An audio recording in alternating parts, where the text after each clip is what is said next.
Okay, guys, let's get ready for a little wit and wisdom today. We are actually going to take a look closer at our story, Glass Slipper, Gold Sandal, and we're going to try to tell what's happening in that story, because if you remember, when we notice and wonder, then we tell what's happening. Now we're going to try to look a little closer at what's happening in our story. But before we do that, the very first thing we need to do is we need to go back to that art that we've been looking at. And the last two pieces of art that we've had were called first steps. And they looked very similar. We talked about that word versions and how it's just a little bit different than the original piece. So just like our Cinderella stories are a little bit different than the original Cinderella, but it's a version. Well, I have another piece of art that's called First Steps. It's just a little bit different than the first version. So the first thing I want you to do is just look at it. Remember, we're going to observe. So I'm going to hold your painting up, and all I want you to do is observe this.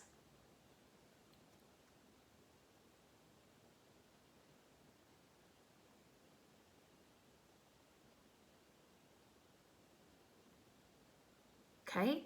Now, I want you to think about some of the things that you notice about this painting. What do you see? What do you notice about this painting? I hope you're telling somebody at home something that you notice, and I bet they're going to tell you something that they notice as well.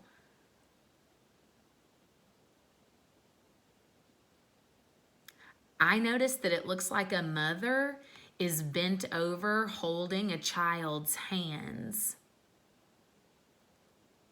I also noticed that the child is barefoot.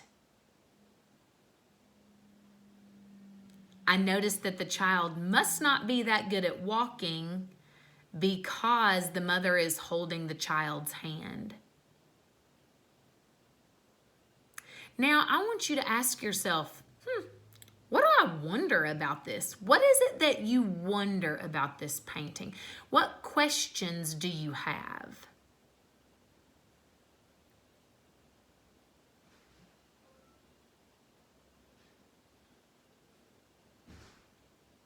I'm wondering, where are they? I'm also wondering, how old is that child?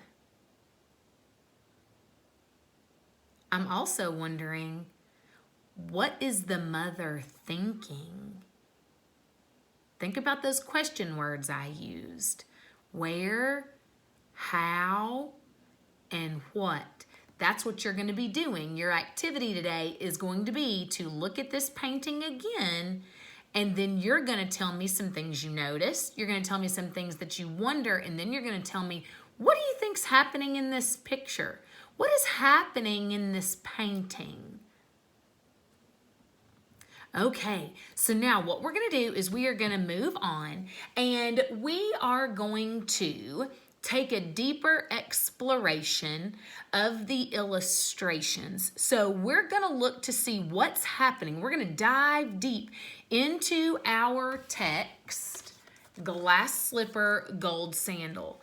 And so what we're going to do is we're going to look at the pictures to see what it is that's going on in our story. So think about some of the settings that we've read in our other Cinderella stories. One setting was in Adelita, a village in Mexico. In the Korean Cinderella, it was a country in a town in the country of Korea. Think about Bigfoot Cinderella. It was in a forest.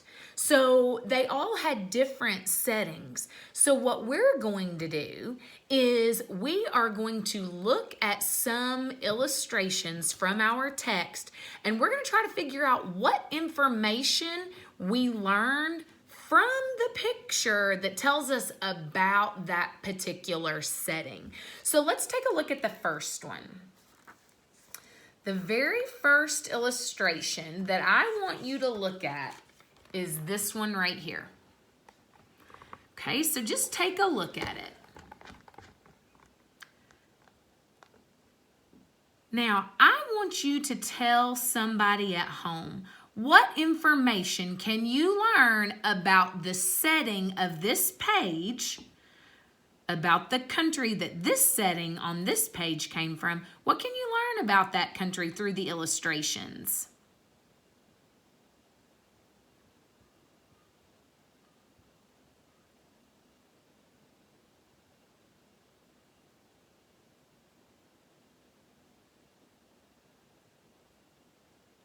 Well, one thing that I learned is that it looks that they all dress very similar.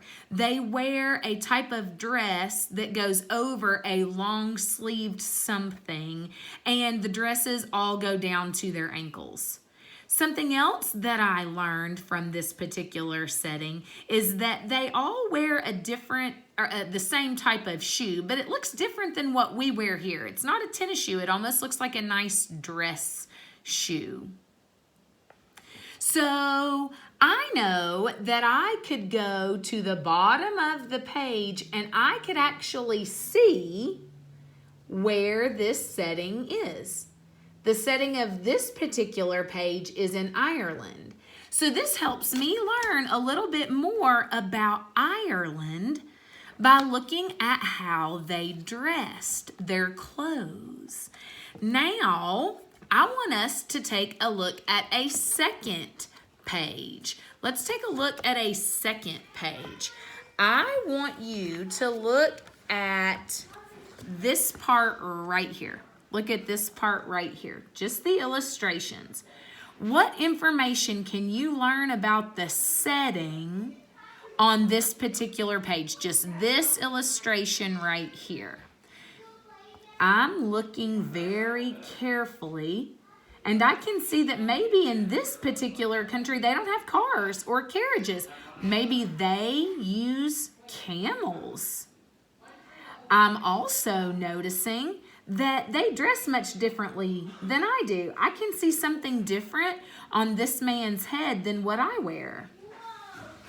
I also see that they put drapes or rugs over the camel. So now my question to you is, what can you infer about Iran, which is the title, or which is the country that this particular setting is happening? What can you infer or guess about Iran based on the details of this illustration? I hope you said something like I did, that, they ride camels instead of cars, or they wear different clothing than we do. Okay, now I'm going to have you look at one last page. And when you look at this one last page, I want you to be thinking the same things, okay? So you're going to look right here at this page.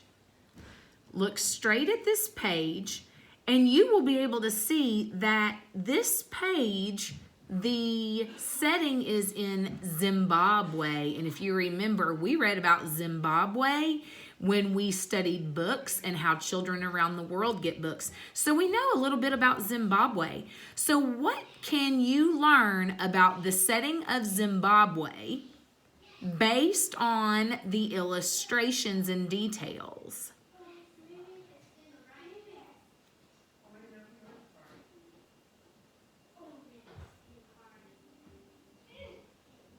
Oh, I'm noticing that it looks like in Zimbabwe there are lots of different types of animals based on the illustrations that I see.